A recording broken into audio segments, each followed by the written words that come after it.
Hello बच्चों, welcome back to my YouTube channel. आज हम क्या करेंगे, जो चैप्टर सेकंड है, जो क्लास 10th है उसका चैप्टर सेकंड है अम्ल, क्षार और लवण।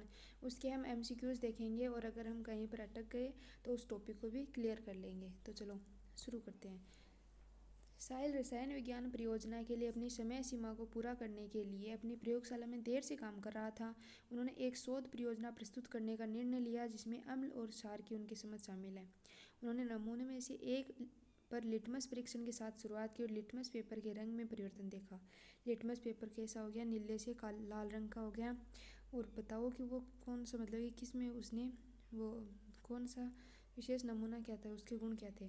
तो देखो आज मैं बता देती हूँ। जो अम्ल होता है, अम्ल में ये ट्रिक है। देखो अम्ल, इसमें जो ए है इससे याद रखो अनिल, अनिल नाम याद रखो तो याद रह जाएगा नीले से लाल। अम्ल नीले से लाल होता है और बचा हुआ क्षार वो लाल से नीला हो जाता है। तो यहाँ पर क्या हो रहा है, ये नीले से लाल रहा है, नहीं अनिल नीले से लाल।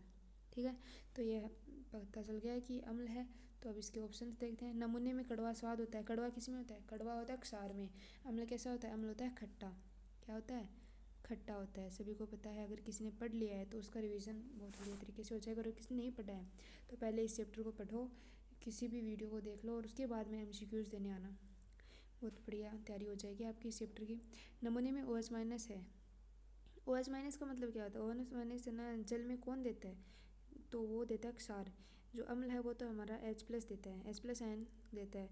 नमूना छूने के लिए साबुन है। छूना, साबुन क्या होता है? साबुन क्षार का होता है।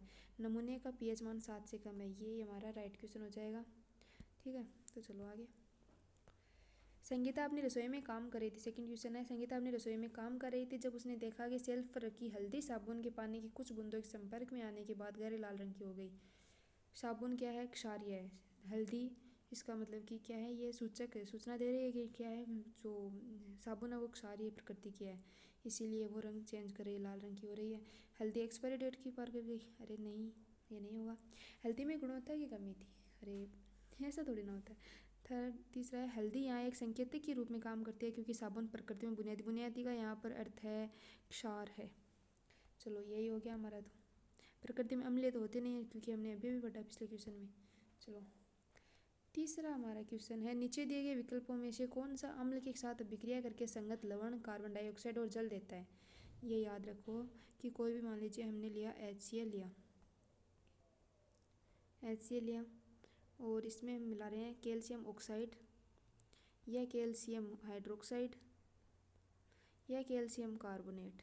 इन तीनों के सूत्र ये हैं, ये इसका है, ये इसका है और ये इसका है। तो तीनों में कैल्शियम आ रहा है तो ये लवण बन जाएगा, कैल्शियम क्लोराइड बन जाएगा। और ये CO3 आ रहा है, ये CO2 बन जाएगा और जल बन जाएगा। क्या नहीं बनाना है? लवण बना देंगे, कार्बन डाइऑक्साइड बन जाएगी और जल देता है तो जल भी बन जाएगा क्योंकि HCl है। तो तीनों से ही बनता है, ये याद रखो, तीनों से ही बन रहा है क्योंकि तीनों में ही वो है, तीनों एक ही प्रकृति के हैं। ये calcium carbonate, calcium hydrogen carbonate, hydroxide, ये तीनों क्वेश्चन सही है हमारे। इसी के और क्वेश्चन देखते हैं अपन। कॉपर क्लोराइड के बनने की पहचान निम्नलिखित में से किस रंग से की जा सकती है? कॉपर क्लोराइड यानी कि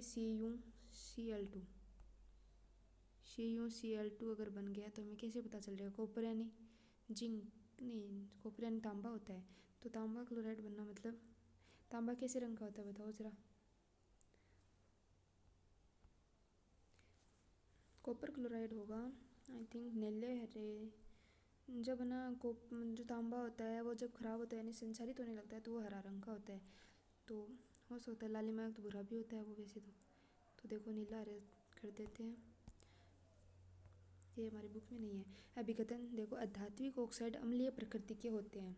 अधात्विक ऑक्साइड कैसे होते हैं? अम्लीय प्रकृति के। Calcium hydroxide CaOH2। Calcium hydroxide जो एक आधार है, कार्बन डाइऑक्साइड के साथ प्रतिक्रिया करके नमक और पानी बनाता है। ये तो आई थिंक बिल्कुल भी राइट नहीं है। देखो CaCO3 कैल्शियम कार्बोनेट बना रहा है तो फिर जल बना रहा है।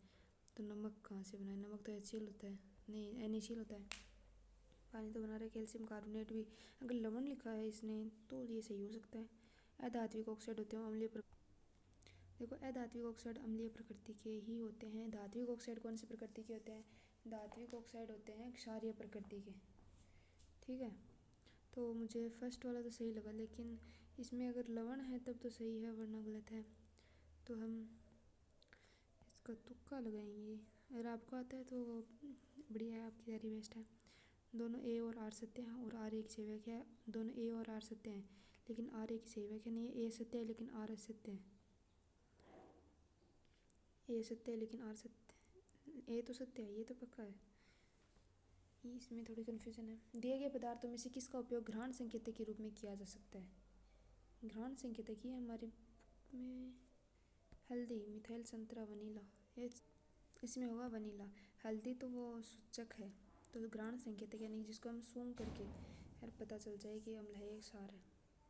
थोड़ा से दे देते हैं तो देख लो, वो हो गया ना गलत। समीक्षा सेकंड वाला क्वेश्चन हो गया गलत। दोनों ए सत्य लेकिन आर असत्य है, ये थोड़ा सा ये हो गया। चलो और क्वेश्चन देखते हैं अपन। क्या होता है जब धातु और कार्बनिक अम्ल विक्रिया करते हैं? बताओ क्या होगा। धातु कोई भी है, मेटल है, मान लीजिए सोडियम है, सोडियम है, कार्बनिक अम्ल HCO3 ले लो, तो क्या बनेगा? इसमें बनेगा NaCO3 सोडियम कार्बोनेट और H2CO3 ना, H2 हाइड्रोजन बनेगा। हाइड्रोजन गैस क्या होती है? मुक्त होती है। ठीक है, चलो। क्या होता है जब जिंक ग्रेन्यूलस सल्फ्यूरिक अम्ल के साथ विक्रिया करता है? देखो हम करते हैं अपन। जिंक ग्रेन्यूलस क्या होता है? सल्फ्यूरिक अम्ल H2SO4 क्या होगा? जिंक सल्फेट बन जाएगा और हाइड्रोजन गैस निकलती है।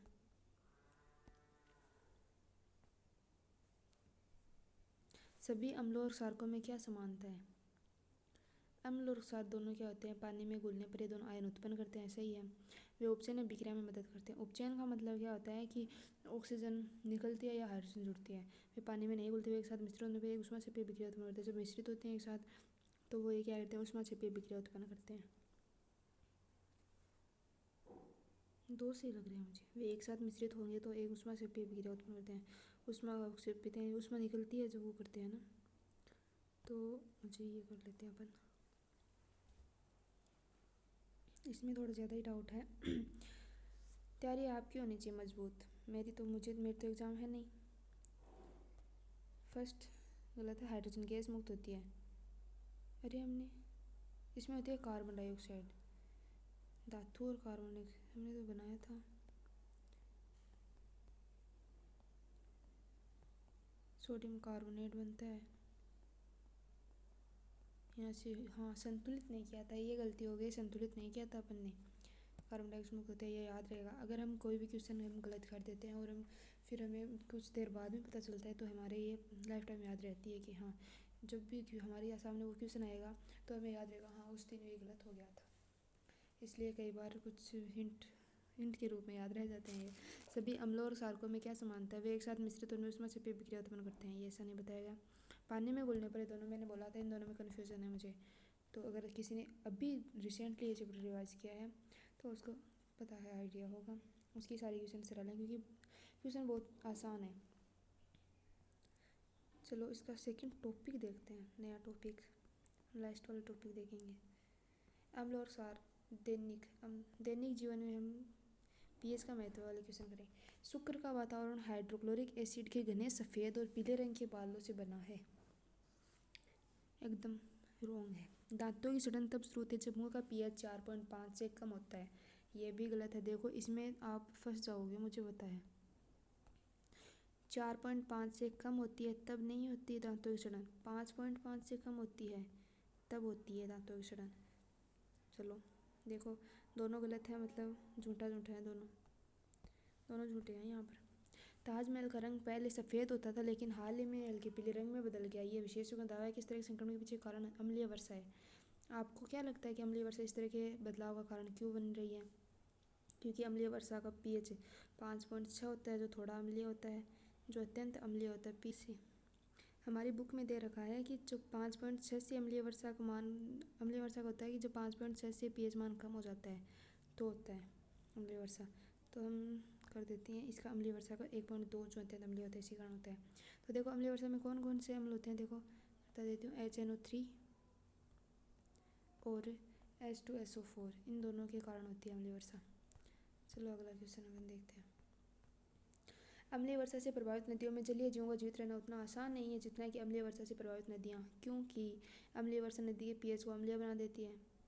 अम्लीय वर्षा नदी के पीएच को कम कर देती है जिससे नदी अम्लीय हो जाती है। अम्लीय वर्षा नदी के पीएच को बढ़ा देती है जिससे नदी क्षारीय हो जाती है। अम्लीय वर्षा नदी के पीएच को कम करती है जिससे नदी क्षारीय हो जाती है। बी क्वेश्चन है तो सभी को पता है। रिजल्ट एक गलत हो गया, कौन सा, सेकंड वाला, क्योंकि अम्लीय वर्षा का पीएच 5.6 होता है जो थोड़ा सा अम्लीय है। ये होगा, मैंने बताया भी था। ये यहाँ पर ठीक कैसे हो सकता है, आई थिंक हो सकता है, तो हो गया। चलो और क्वेश्चन देखते हैं। अभिकथन है, मुंह में मौजूद बैक्टीरिया खाने के बाद मुंह में बचे चीनी और खाद्य कणों के क्षरण में एसिड पैदा करते हैं। हमें पता है मुंह में बैक्टीरिया होते हैं और अब जब हम खाना खा करके हम मुंह की सफाई, मुंह को नहीं धोते हैं तो उसमें जो बैक्टीरिया होते हैं ना, वो जो चीनी के जो खाद्य के कण हैं उनको उन पर क्षरण करके एसिड पैदा करते हैं मुंह में। इसलिए अपन को हमेशा साफ रखना चाहिए मुंह को। कारण क्या है, दांतों की सफाई के लिए टूथपेस्ट का उपयोग करना चाहिए जो आमतौर बुनियादी होते हैं। अतिरिक्त एसिड को बेअसर कर सकते हैं, दांतों की सड़न रोक सकते हैं। ये इसका कारण तो नहीं है, ठीक है। फर्स्ट वाला सही है लेकिन इसका कारण नहीं है, और सेकंड वाला भी सही है लेकिन इसका ये कारण थोड़ी ना है। सही है क्या, थोड़ी ना है। हम ऐसे बोल सकते हैं कि उसको सफाई कर सकते हैं। आदित्य के दाहिने हाथ के अगर भाग पर एक मधुमक्खी ने काट लिया, तत्काल राहत के लिए उसने कौन सा उपाय करना चाहिए। मधुमक्खी ने काट लिया, जो डंक होता है मधुमक्खी के, जो जो भी होते हैं उन जानवरों के, उनके डंक में क्या पाया जाता है, अम्ल पाया जाता है एक, ठीक है। और अम्ल पाया जाता है तो हम इसका उपचार कैसे कर सकते हैं। जो दुर्बल अम्ल होते हैं जैसे बेकिंग सोडा, इनके द्वारा कर सकते हैं। इसमें क्या है, बेकिंग सोडा जैसे माल्ट बेस का उपयोग करना, ये आ गया। जब मुंह में दांतों की सड़न शुरू तो पीएच रेंज क्या होती है, 5.5 कम। चलो ये आई थिंक तीनों क्वेश्चन सही हो जाएं और हम यहीं पर वीडियो को, यस, थोड़े और कर लेते हैं फिर। पेट में अतिरिक्त अम्ल को निष्क्रिय करने के लिए निम्नलिखित में से किसका उपयोग किया जाता है, बताओ। अतिरिक्त अम्ल हो जाता है, HCl की मात्रा बढ़ जाती है पेट में, तो हम क्या करते हैं, अगर अम्ल बढ़ गया तो हम उसको क्षार देंगे। तो हमें मैग्नीशियम का दूध, इसको मैग्नीशियम क्या बोलते हैं, मैग्नीशियम हाइड्रोक्साइड बोलते हैं, मिल्क ऑफ मैग्नीशिया, ठीक है। बेकिंग सोडा दोनों होंगे। हमारी बुक में तो मैग्नीशियम का दूध यानी कि जो मैग्नीशियम हाइड्रोक्साइड है ये दे रखा होगा। निम्नलिखित में से कौन सा एंटासिड नहीं है। एंटासिड यानी कि एसिड को, मतलब कि उसको एसिड के प्रभाव को कम कर दे, उदासीन कर दे। तो मैग्नीशियम हाइड्रोक्साइड तो है। सोडियम हाइड्रोजन कार्बोनेट भी है, यानी कि सोडियम हाइड्रोजन मतलब है जो अभी मैंने क्या पढ़ा था, बेकिंग सोडा इसका नाम है। सोडियम क्लोराइड नमक थोड़ी ना होता, नहीं होता ये। निम्नलिखित में से कौन सा सोडियम एसीटेट का सूत्र है। सोडियम एसीटेट का सूत्र बता दो। बाद में इस वीडियो को यहीं पर एंड करते हैं, बताओ जरा। सोडियम Na एसीटेट, बताओ सोडियम एसीटेट का सूत्र। इस क्वेश्चन का आंसर आप कमेंट बॉक्स में दे सकते हैं अगर आपकी इच्छा हो। वीडियो पसंद आए तो लाइक कर देना, शेयर कर देना, सब्सक्राइब कर देना चैनल को। बस, थैंक यू फॉर वॉचिंग।